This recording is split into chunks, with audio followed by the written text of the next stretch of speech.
بسم الله الرحمن الرحيم. الحمد لله الذي أنزل على عبده الكتاب ولم يجعل له عوجا قيما لينذر بأسا شديدا من لدنه ويبشر المؤمنين الذين يعملون الصالحات أن لهم أجرا حسنا ماكثين فيه أبدا وينذر الذين قالوا اتخذ الله ولدا ما لهم به من علم ولا لآبائهم كبرت كلمة تخرج من أفواههم إن يقولون إلا كذبا فلعلك باخع نفسك على آثارهم إن لم يؤمنوا بهذا الحديث أسفا. إنا جعلنا ما على الأرض زينة لها لنبلوهم أيهم أحسن عملا وإنا لجاعلون ما عليها سعيدا جرزا. أم حسبت أن أصحاب الكهف والرقيم كانوا من آياتنا عجبا إذ أوى الفتية إلى الكهف فقالوا ربنا آتنا من لدنك رحمة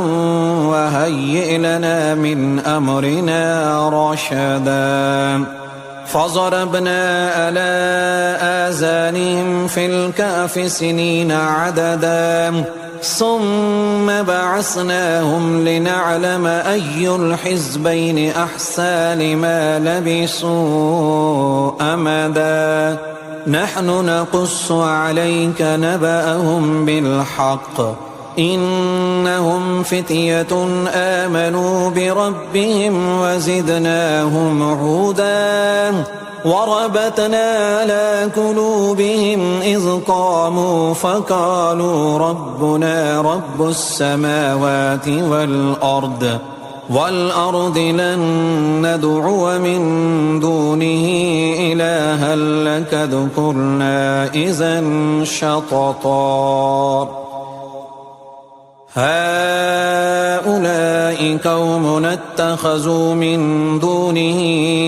آلهة لولا يأتون عليهم بسلطان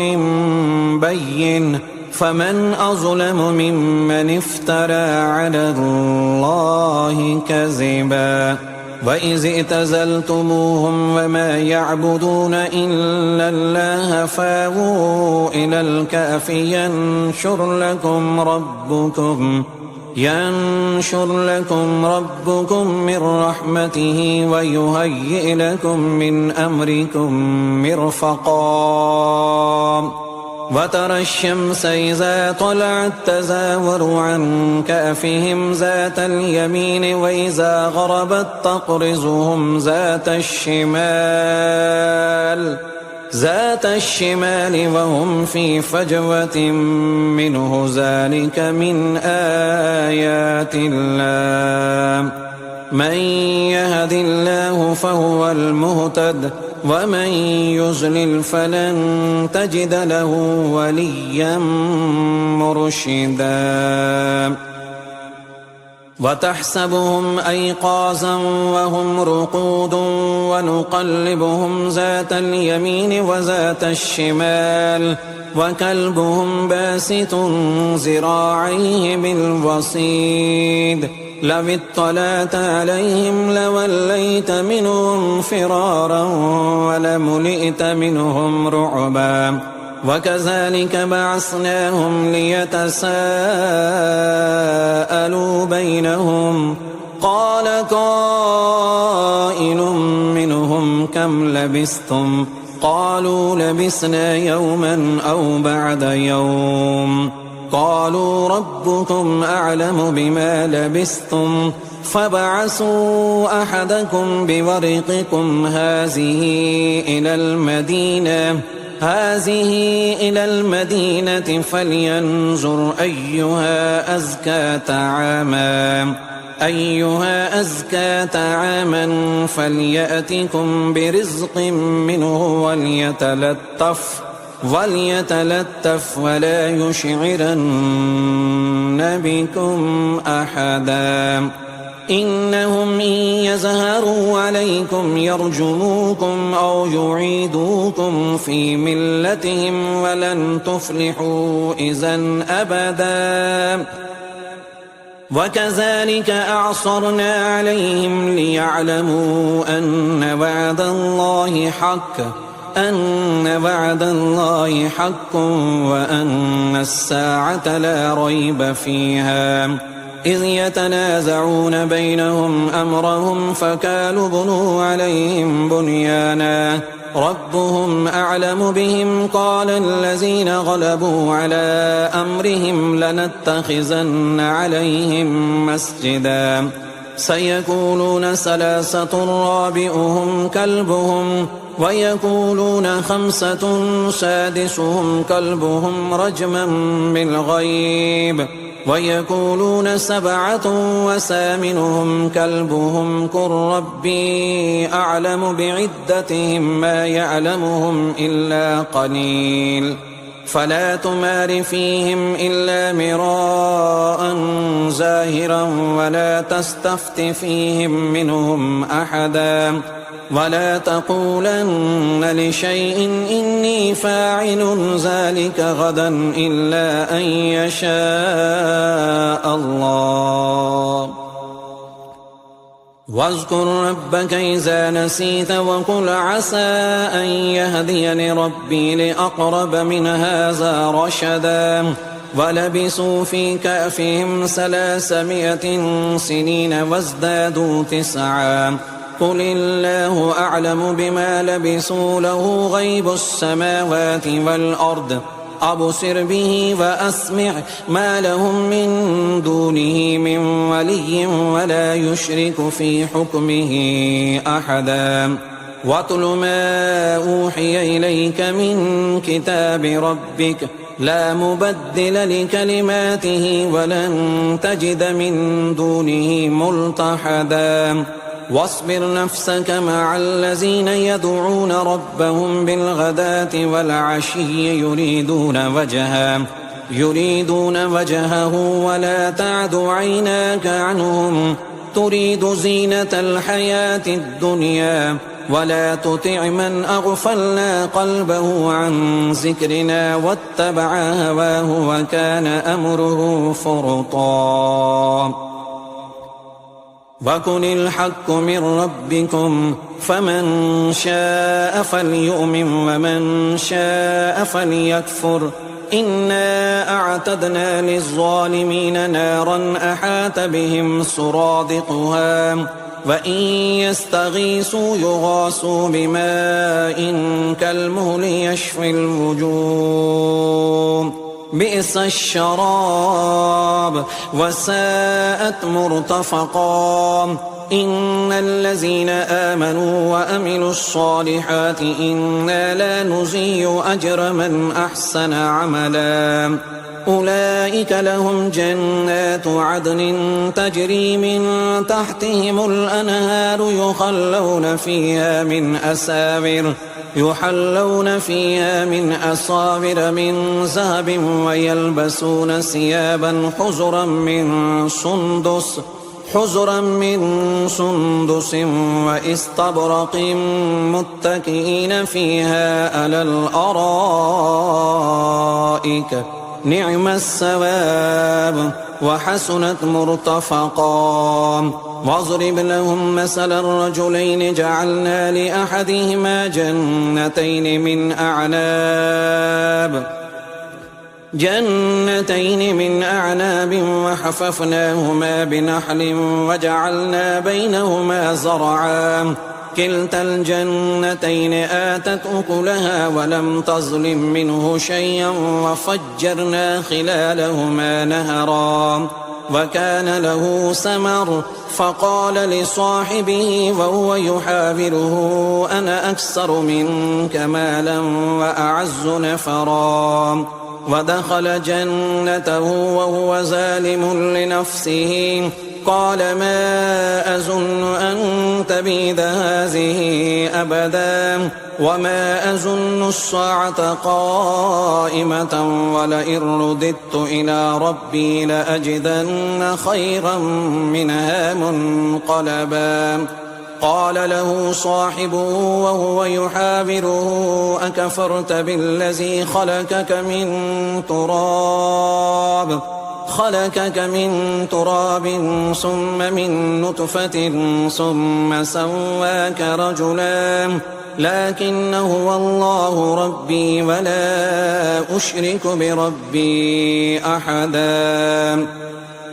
ولولا إذ دخلت جنتك قلت ما شاء الله لا قوة إلا بالله إن ترني أنا أقل منك مالا وولدا فعسى ربي أن يؤتيني خيرا من جنتك ويرسل عليها حسبانا من السماء فتصبح صعيدا زلقا أو يصبح ماؤها غورا فلن تستطيع له طلبا وأحيط بثمره فأصبح يقلب كفيه على ما أنفق فيها وهي خاوية على أروشها ويقول يا ليتني لم أشرك بربي أحدا ولم تكن له فئة ينصرونه من دون الله وما كان منتصرا هنالك الولاية لله الحق هو خير ثوابا وخير عقبا واضرب لهم مثل الحياة الدنيا كماء إن أنزلناه من السماء فاختلط به نبات الأرض فأصبح هشيما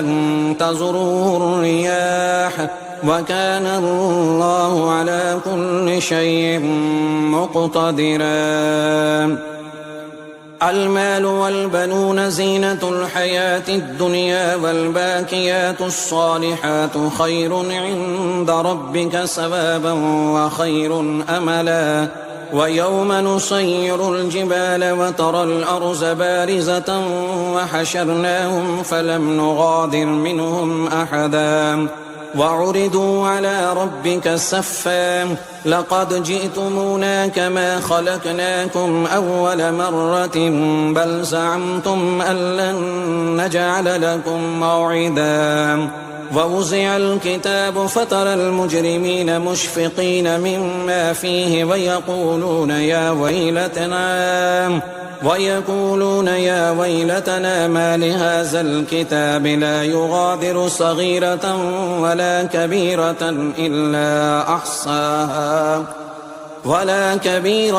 إلا أحصاها ووجدوا ما عملوا حاضرا ولا يظلم ربك أحدا وإذ قلنا للملائكة اسجدوا لآدم فسجدوا إلا إبليس كان من الجن ففسق عن أمر ربه أفتتخذونه وذريته أولياء من دوني وهم لكم عدو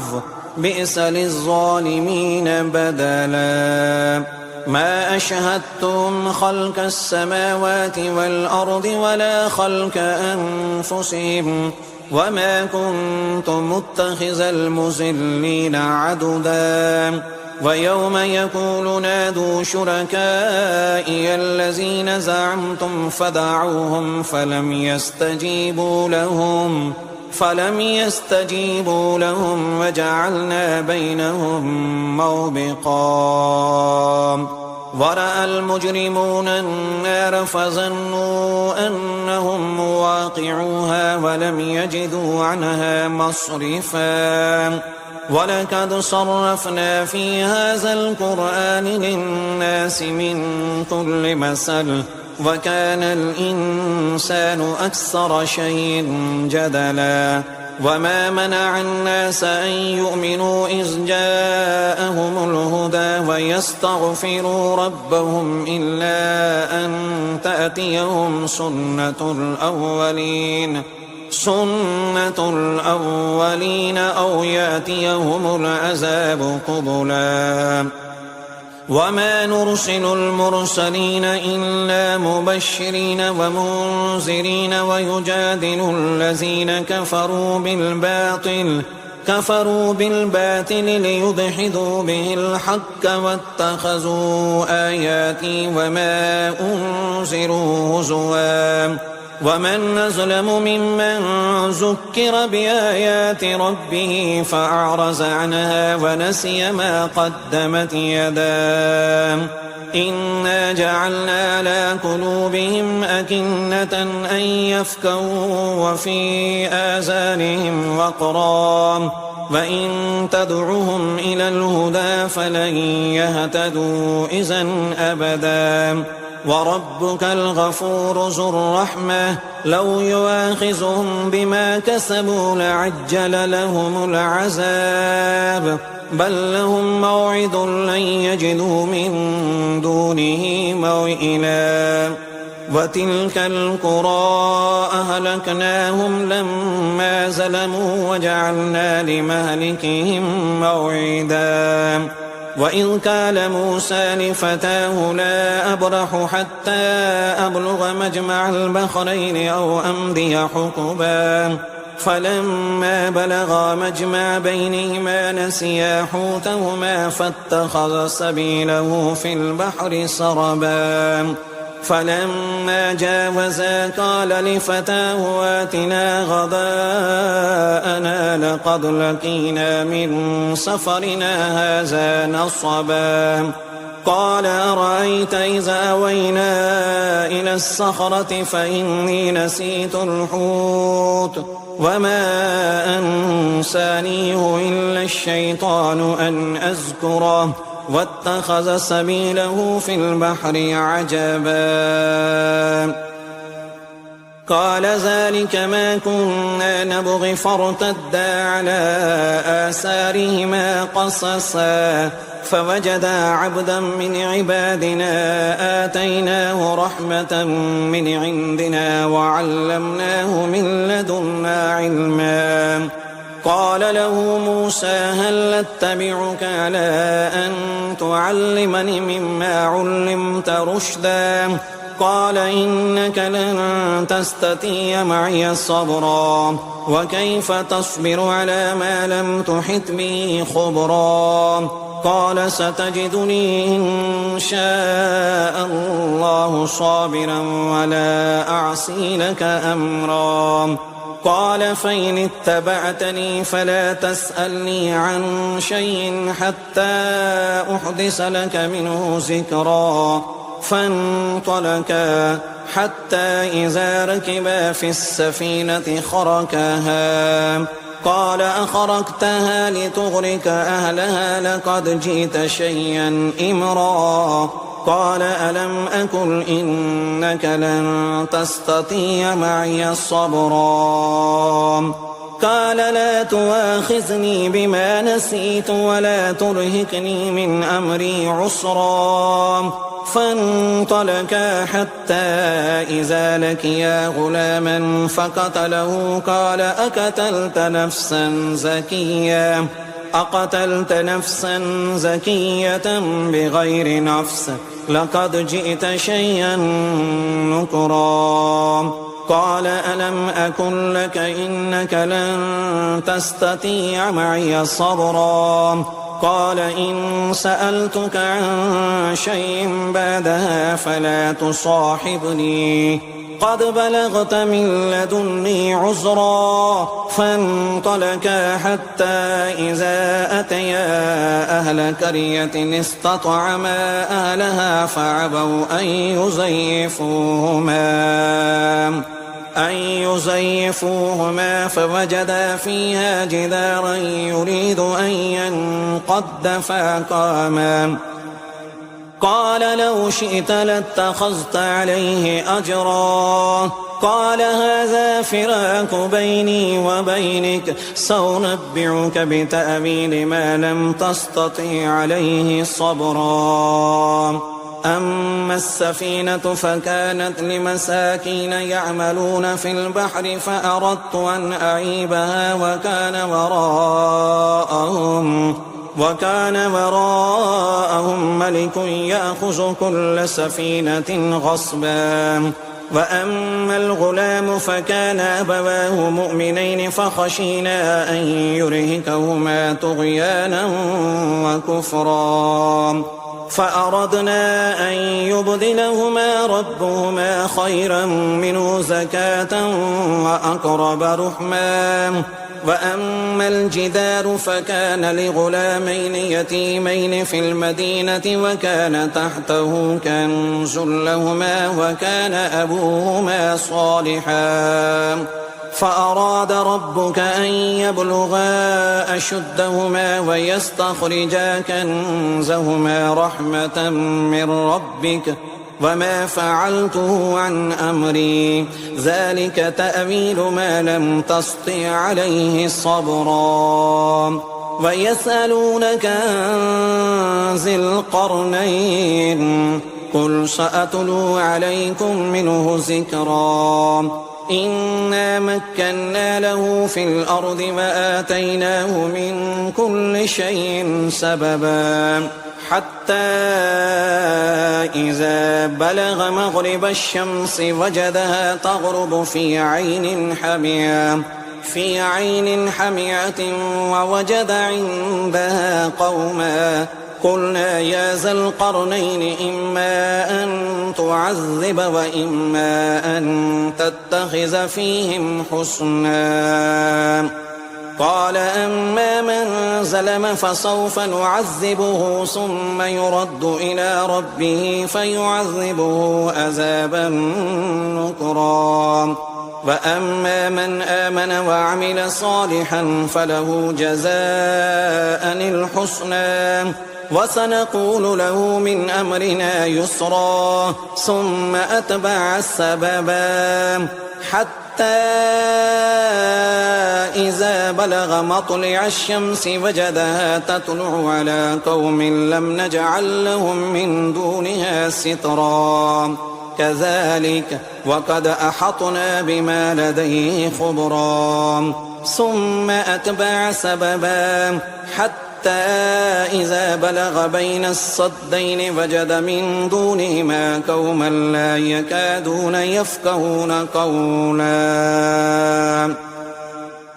قالوا يا ذا القرنين إن يأجوج ومأجوج مفسدون في الأرض فهل نجعل لك خرجا على أن تجعل بيننا وبينهم سدا. قال ما مكني فيه ربي خير فأعينوني بقوة أجعل بينكم وبينهم ردما. آتوني زبر الحديد حتى إذا ساوى بين الصدفين قال انفخوا حتى إذا جعله نارا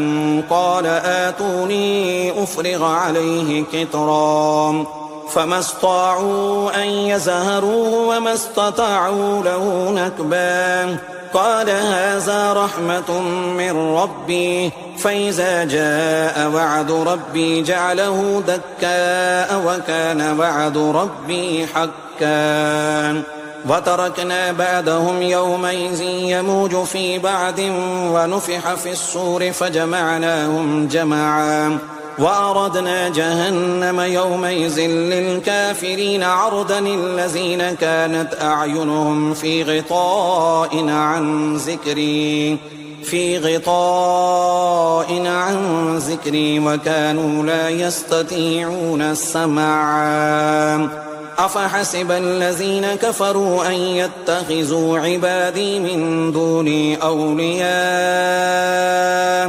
إنا أعتدنا جهنم للكافرين نزلا قل هل ننبئكم بالأخسرين أعمالا الذين زل سعيهم في الحياة الدنيا وهم يحسبون أنهم يحسنون صنعا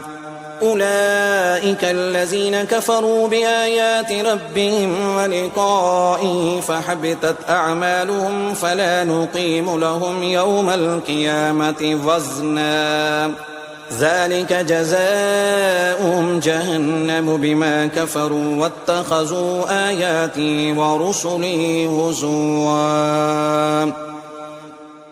إن الذين آمنوا وعملوا الصالحات كانت لهم جنات الفردوس نزلا خالدين فيها لا يبغون عنها حولا قل لو كان البحر مدادا لكلمات ربي لنفد البحر قبل أن تنفد